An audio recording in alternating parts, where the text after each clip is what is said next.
Hello and welcome to episode 8 of WIS Sports Radio's Ruck On, the rugby show. I'm joined today by former teammate and two-time World Cup veteran, Kim Donaldson. Kim, you're in Victoria right now? I am. It is sunny. It is glorious. Everything's peachy, Maria. That's amazing. And like Kim just said, I'm Maria Sampson, former Canadian national team international and Rugby World Cup silver medalist from the World Cup in 2014. And we are now less than a month away from the Women's Rugby World Cup 2017. It was only a 3-year turnaround this time around, and it's going to be kicking off August 9th in Dublin, Ireland. How excited are you? Oh, thrilled. I'm sad that I can't be there, but every day as we get a little bit closer, I'm definitely getting more and more excited. Yeah, and, big news on the 15s front right now is England. England 15s women were one of the first teams to contract their players, which is essentially like a centralization model where they got together and trained and were paid a certain amount. And so news recently from the Red Roses was that those 15s contracts are going to be ending basically at the end of this World Cup, so at the end of August. Yeah, and when I saw that, Maria, I can't say I was surprised. I was definitely disappointed because, as you said, that was kind of a major step forward for 15s rugby for women.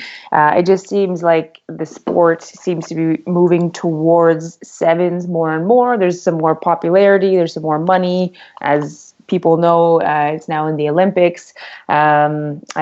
Just because 15s is such a popular sport in England and the rest of the United Kingdom, I thought maybe that kind of thing would stick around. So, yeah, that's too bad.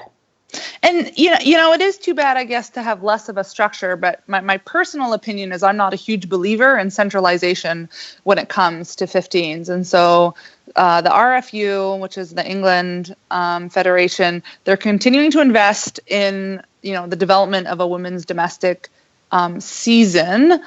So it's not like 15s will be forgotten on the women's side. And I think I truly do believe that 15s is built at the club level and the regional level. If you can get those players playing against each other more often versus just practicing skills together, I think that will make long term, that will truly expand your pool of players. And, I think that's something that hopefully, I think Canada could do, regionally through our National Women's League competition. We get excellent competition where BC is playing against the Prairies, moving east playing on Ontario and Quebec, as well as the Maritimes, who have been active on the women's rugby front as well. So I don't think it's necessarily a bad thing. Hopefully it rebuilds focus at the regional level. Yeah, that's a fair point. It might be something that they bring back again before the next World Cup, just to get those players a little bit more tight-knit. So, yeah, that's a valid point, Maria.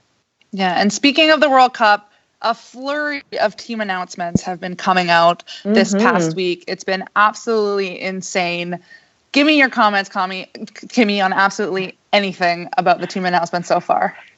Okay, so, top 4, you've got England, New Zealand, Canada.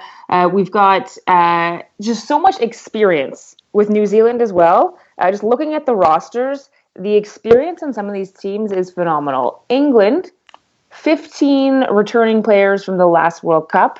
When I looked at Canada's roster, 18 returning players.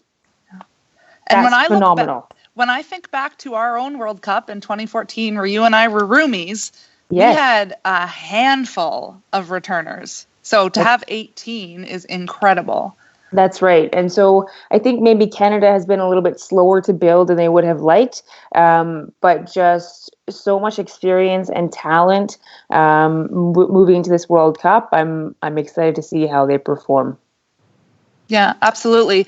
And, one of the great things that we've seen is all the experience details in some of the better known nations. So England, putting out all the number of caps of players have had. So Raquel Clark, we've talked about her before, 124 caps for the Red Roses. Moving to New Zealand, the Black Ferns, they don't get as many test matches as England does with the Six Nations. So, one of their highest players, you're looking at about low 30s. And then next is the captain, obviously, Fiao Musili, 47 caps. She plays for Auckland which is the rep level below. And so, that's absolutely incredible to be able to get almost 50 caps. Moving on to Canada, our most cap player is Kelly Russell right now. She's 6th, I believe, all time. No, apologies. She's actually 3rd all time behind Maria Gallo and Jillian Florence, and she's sitting at 48. So all things considered, she will absolutely hit 50 during the World Cup. And then, of course, France, which is the 4th place team. And as you mentioned last podcast, they seem that they've been fairly quiet when it comes to their World Cup preparation. Yeah, and I had a look at their website. They've been doing some really interesting training. I don't know if you had a chance to look at it, but they've been doing a lot of grappling and wrestling and really just focusing on mindset and that aggressive attack. And so I am really excited to see their style. I feel like they will just be hungry at the breakdown and just even more physical than they usually are. It's been, I'm jealous. Like, it looks like a lot of fun what they've been doing. Yeah, and that's really cool. It's going to be excellent preparation. For anybody who's not familiar with rugby, it's kind of the accumulation of every single sport: jumping, running fast, cutting, wrestling, space awareness. So it's kind of cool that they're doing all those things. Yeah. Recently, anything else you want to say about the team announcements? No, keep going.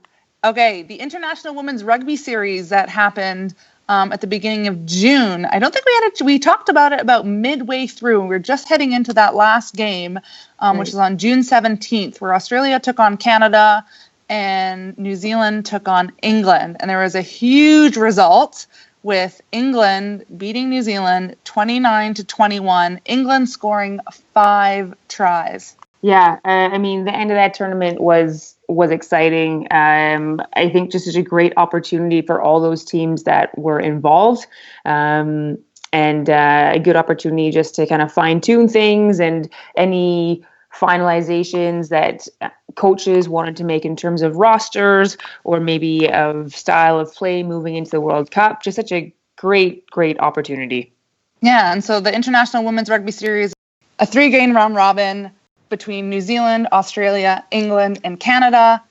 New Zealand finishing 2nd behind England after that loss, and then Canada finishing 3rd, Australia finishing 4th. But Australia, with their team announcement recently, they have some uncapped players going to the World Cup, which is pretty incredible. So following that International Women's Series, world rankings basically fell out exactly as I just mentioned. England, New Zealand, Canada, the top 3, France, Ireland, Australia filling out the 4, 5, 6 positions. Mm-hmm. And some of those other teams, excuse me, that we maybe haven't seen that much of before, like Hong Kong coming in, Italy coming in. They've been doing some great prep as well. Spain played Hong Kong. Spain also played Wales. So Spain had a bit of a break from the World Cup, but as you know, returned in 2014. Japan versus Hong Kong, they finished up the Asian Cup, I believe? Yep. And so there's been some really interesting preparations going on internationally, and I'm excited to see how they perform on that world stage. Absolutely. And Ireland is going to put on one heck of a show. Ernst & Young is now the official sponsor for the Women's Rugby World Cup 2017. And I have to admit, I'm particularly excited about this. I'm involved in a Women's Athlete Business Network mentorship program, and Ernst & Young is not surprisingly the sponsor of that. So for them to get even more involved on women's sports side is pretty exciting. Yeah, absolutely. This World Cup, I think, is just being backed phenomenally. I feel like the whole country is getting behind their team and the entire event. I don't know if you saw that little posting that Nam Briggs had been put on a stamp recently. Yes, and so, how cool is that? Yeah, and so not the first rugby player, but definitely the first women's rugby player for that to happen. It's just, I get emotional about it. Like, I'm just so excited that this entire country is getting behind their women's team. It's incredible. Yeah, and they also are bidding on the men's World Cup in a few years' time. So it's they're really doing all that preparation. And it's just amazing to see how much effort is being put in from them Also, when it comes to ticket sales, there was an announcement a couple weeks ago that they were expanding the capacity for the pool stages. And now there is an announcement that all 3 match days at the UDC Bowl are completely sold out. That's awesome. It's incredible. And you know what? I'm not surprised when I think of our time in France, those pool games, even without stands. People sitting on the berm on the grass, there was, worries about not being enough tickets for everybody. And many of those pool games sold out as well, being kind of in one central venue. So it's very, very exciting. And then, where to watch and how to follow everything that's going on. People can head to rwcwomens.com/how to follow.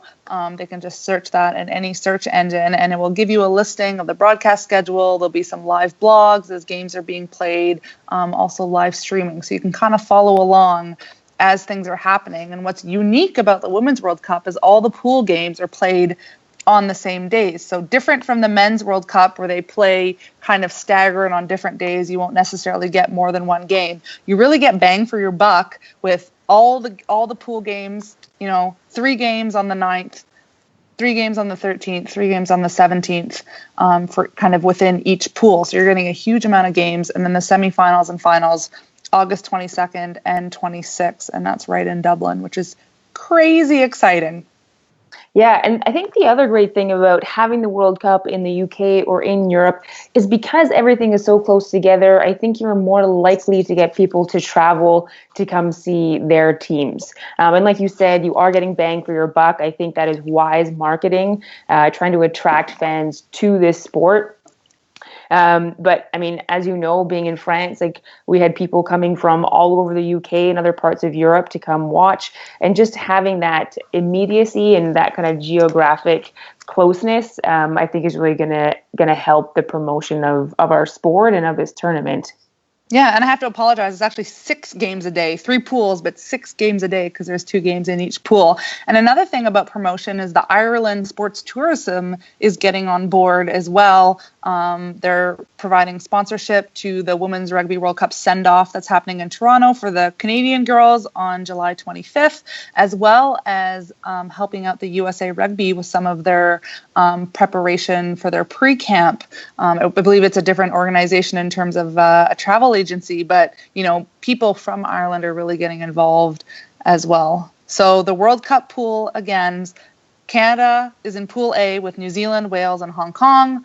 Pool B, England, USA, Italy, and Spain. And Pool C, which I know I have said many times, but I'm very excited about, is France, Ireland, Australia, and Japan. Maria, which game are you looking to most in that pool play? I know you're really into Pool C, but which game is going to be the highlight for you? If I had to pick one, it's going to be the France-Ireland game. Yeah, absolutely. I'm on board with that. It actually gives me goosebumps just even thinking about it. Thinking about the upset that Ireland had last World Cup against New Zealand, and then thinking how strong France was in pool play, playing in Marcoussis. It's just, I don't know. I feel like it can go any way, and both are the type of teams that can have huge plays from one end of the field to the other. Neither of them are grinding teams where they only keep the ball in tight. They're both willing to play expansive rugby. Yeah, absolutely. I'm also excited for Japan-Ireland. I think that will be a very interesting matchup. Yeah, Japan with all their preparations has been pretty incredible.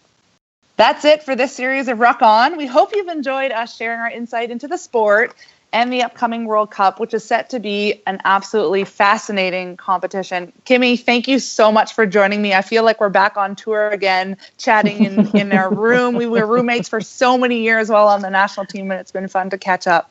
Absolutely. I'm personally going to be taking a break from the podcast, but Kim will be back with more on women's international rugby. So be sure to visit wisports.com, where there's a wide variety of conversations from the world of women's sports. You can join us too on social media at wisports. I'm on Twitter at MariaSampson5, and Kim is Kimmy Donaldson. We'd love to hear what you think of the show. If you have any questions, you can drop us a line to info@wisports.com. Until next time, thank you so much for listening.